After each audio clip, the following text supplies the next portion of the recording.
السلام علیکم ورحمۃ اللہ وبرکاتہ۔ الحمدللہ وحدہ والصلاۃ والسلام علی من لا نبی بعد، اما بعد فاعوذ باللہ من الشیطان الرجیم، بسم اللہ الرحمن الرحیم۔ ناظرین، رزق کی بندش 100 سالہ پرانی بھی بندش ہو، 50 سالہ پرانی بھی بندش ہو، انشاءاللہ تعالی بندشیں ساری ٹوٹ جائیں گی۔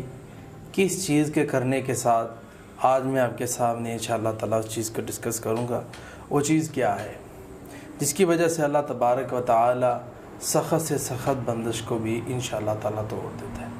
سورہ مزمل عشاء کے بعد جو شخص 3 بار پڑھتا ہے، اللہ تبارک و تعالی سخت سے سخت بندش توڑ دیتا ہے۔ اور اس کے ساتھ ساتھ رزق کے لیے دعا بھی کرے۔ وہ دعا کیا ہے؟ یا اللہ یا رزاق، یا اللہ یا رزاق ورزقنی، یہ والی دعا بار بار پڑھی، انشاءاللہ تعالی